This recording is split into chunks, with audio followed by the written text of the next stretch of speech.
Hi,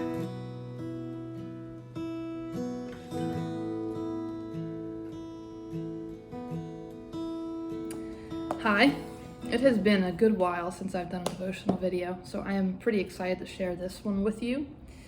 I'm going to be in Acts 27. I was reading it in the 1 year yesterday, and if you're reading the 1 year as well, then you know that I just told you that I'm a couple days behind, but God's timing is pretty awesome, so I read it exactly when I needed to. Anyway, so Acts 27, I'm going to read verses 21 through 26. And then provide the context, and then just explain what the Lord put on my heart about it. So let's read Acts 27:21. When they had gone a long time without food, then Paul stood up in their midst and said, "Men, you ought to have followed my advice and not to have set sail from Crete and incurred this damage and loss. Yet now I urge you to keep up your courage, for there will be no loss of life among you, but only of the ship.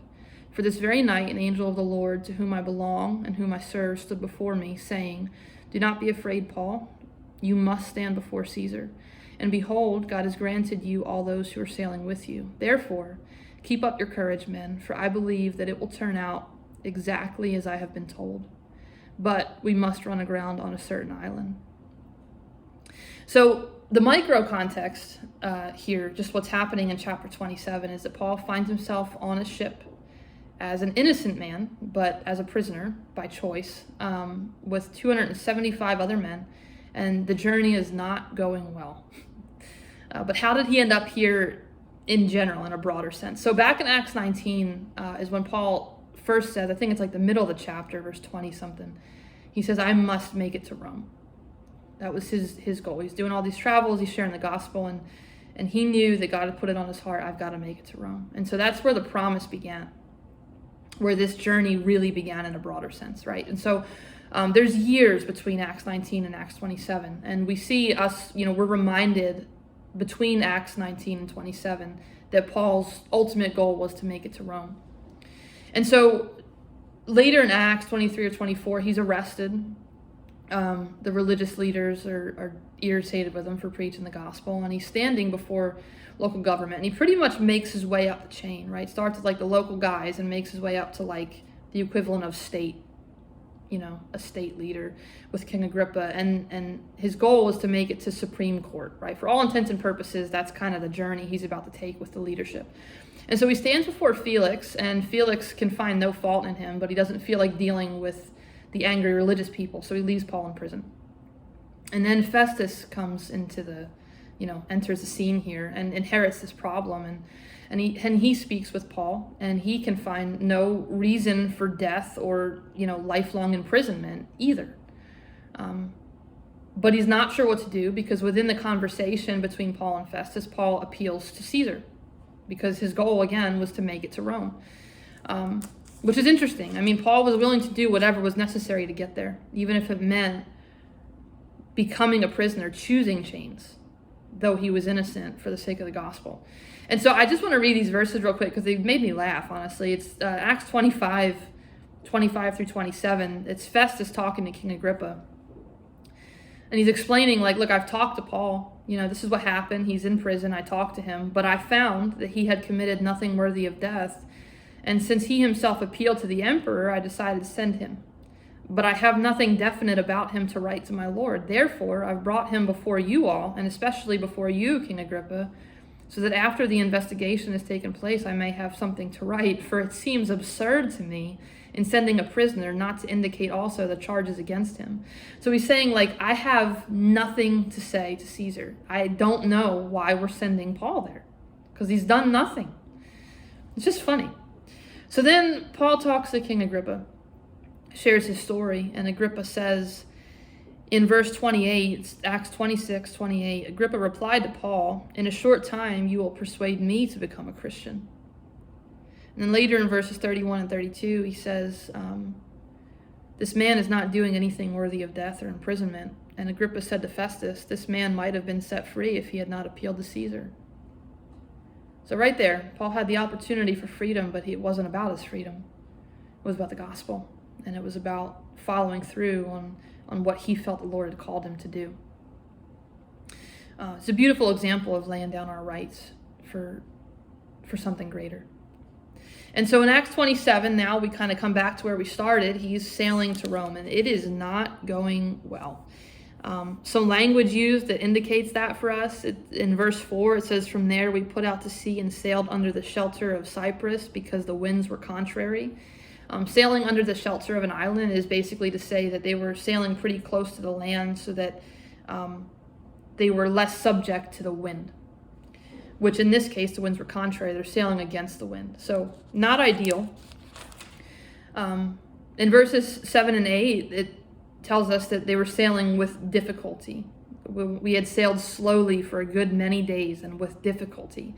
Every leg of this journey was with difficulty because they're sailing against the wind.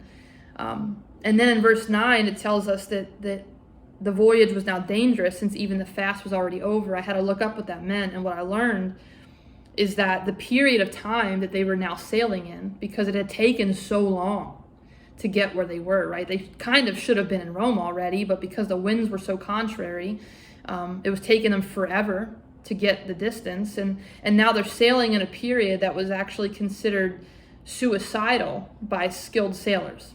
So this is looking pretty bleak. And in verse 10, Paul stands up and he says, "Men, I perceive the voyage will certainly be with damage and great loss, not only of the cargo and the ship, but also of our lives." Now, Paul's stating this not just from observing the circumstance, like, hey guys, it's not looking good. He's familiar with shipwreck. In 2 Corinthians 11, we learn that he had experience with shipwreck. And so it's out of wisdom that he says what he says here. Hey guys, I've been here before and this is not looking good. This is not going to end well. But they ignore him and they keep going, and shocker, it gets worse. So the winds pick up, everything gets bad, and now later on in verses 18 through 20, they're having to throw pretty much everything but the people and 2 bags of grain overboard. They lose all the cargo, they're throwing stuff overboard to lighten the ship, kind of preparing for the worst. And not only did they lose their stuff, but verse 20 says, all hope of our being saved was gradually abandoned. So they're hopeless.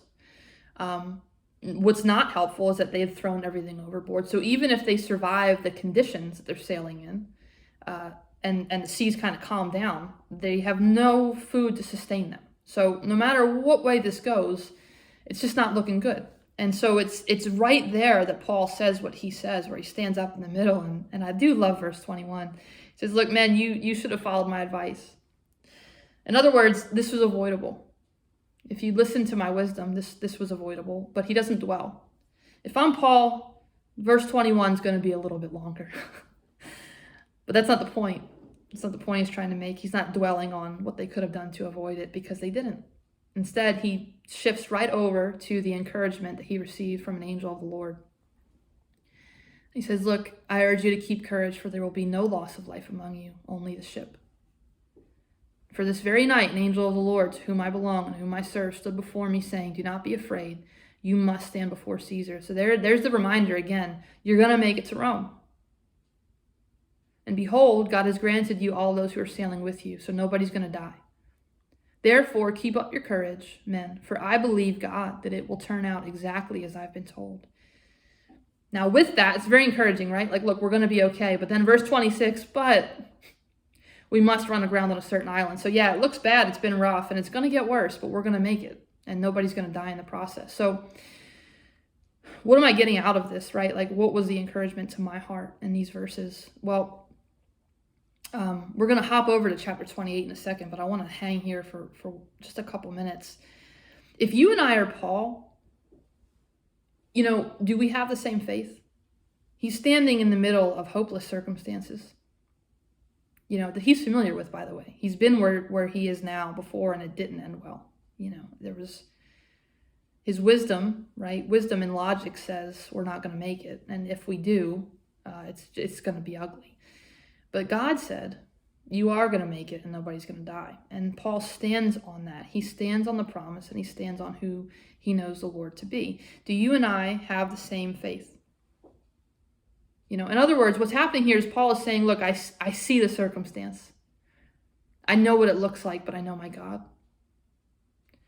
And so rather than allowing logic or, his own perception of his circumstance to be sovereign in this moment, he says, I see all that. I get it. I know what it looks like, but I know God.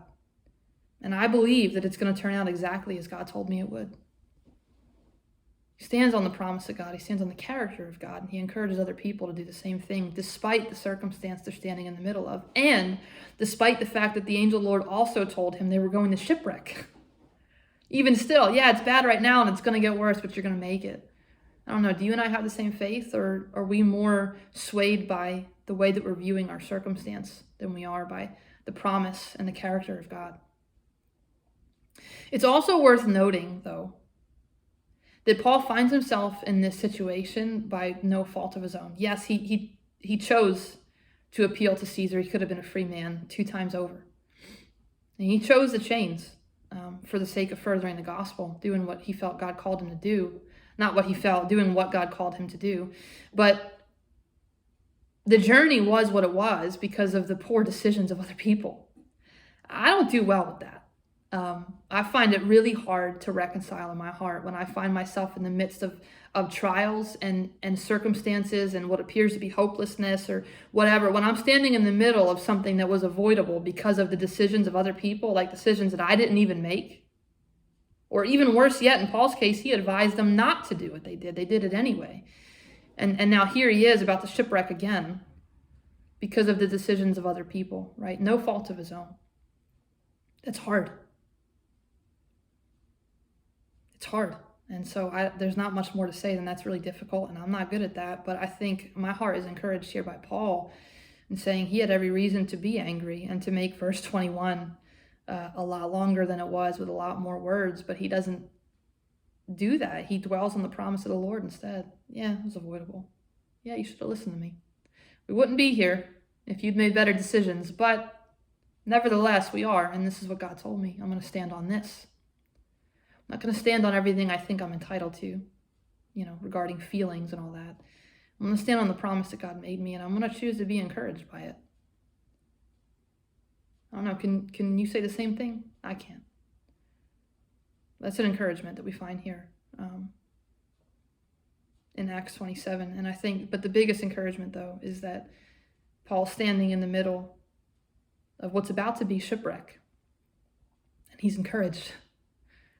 He's encouraged despite what his circumstance looks like. He's encouraged because he knows his God and he knows the promise that his God made him, and he knows that God's not going to fail. No matter what it looks like, he knows that God's not going to fail. I don't know, that kind of faith is life-changing. And so when we come into Acts 28, there's just a few things worth noting too. They do shipwreck, just as the Lord said. They lose the ship, but nobody dies.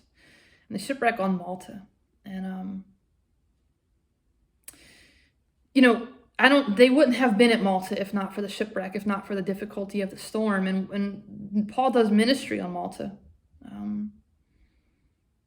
He establishes who he is. I'll just read some of these verses. But when Paul had gathered a bundle of sticks and laid them on a fire, actually, let me back up. The natives showed us extraordinary kindness, for because of the rain that had set in and because of the cold, they kindled a fire and received us all. But when Paul had gathered a bundle of sticks and laid them on the fire, a viper came out because of the heat and fastened itself on his hand. When the natives saw the creatures hanging from his hand, they began saying to one another, "Undoubtedly, this man's a murderer, and though he has been saved from the sea, justice has not allowed him to live." So they're treating them well, and then because a snake bites him, they assume that he's done something to deserve it. But verse 5 says, "However, he shook the creature off into the fire and suffered no harm." Just shook it off and kept on going. But they were expecting that he was about to swell up or suddenly fall down dead. But after they'd waited a long time and nothing unusual happened to him, they changed their minds and began to say that he was a god. Now in the neighborhood of that place were lands belonging to the leading man of the island, who welcomed us and entertained us courteously 3 days. It happened that the father of this man was lying in bed, afflicted with recurrent fever and dysentery. And Paul went in to see him, and after he had prayed, he laid his hands on him and healed him. After this had happened, the rest of the people on the island who had diseases were coming to him and getting cured. So he's here, these people judge him pretty hard, and they're like, never mind, and now he's doing ministry on Malta. This is a place he never would have been if they hadn't shipwrecked. If the journey hadn't gone so poorly, he never would have been here. never would have been here as a representation of the gospel, never would have been here to heal these people, to be an extension of who God is. This is conjecture. Let me just state that. But I just wonder, would these people have heard the gospel if they hadn't shipwrecked on Malta? I don't know. Was that the point of the journey going so poorly, so that Paul would land on Malta for a few days and do the ministry that he did there? I don't know that either. But I do know that had they not shipwrecked, it wouldn't have happened. And so I say that to say that sometimes the way that our journey goes has nothing to do with us. Sometimes it's not about our decisions. Sometimes it's not even about the decisions that other people made that impacted us. Sometimes it's simply because what God is trying to accomplish requires this path. Sometimes we're in life and we shipwreck. We go through these things. They're harder than they need to be by no fault of our own. And then we shipwreck for a little bit. And it's not because of something that we've done. It's because God needs us to reach certain people. And the only way to do it is through what we've gone through. There's things that I've been through in my life that I did not choose, things that just happened to me, but because they happened, because my heart kind of shipwrecked in some ways on that island, I'm positioned to help people in a way that I wouldn't have been had it not happened. My mom says it a lot, actually, that our pain can be our platform in life. And it's true. And that's kind of what I find here too, illustrated by their shipwreck at Malta. Our lives are bigger than us. And Paul got that. He gave up his right to freedom. He chose chains to further the gospel. He accepted shipwreck with confidence that God was going to come through on the promise. He ministered in the process, even to people that doubted him because a snake bit him, And then he arrives at Rome. And he spends 2 years there ministering, just as God promised that he would. So it was really difficult to get through all that without going down 1,000 rabbit trails, because there is so much from Acts 24 to 28. But that was the encouragement to my heart as I read it in the 1 year yesterday. And I hope very much that it was an encouragement to yours.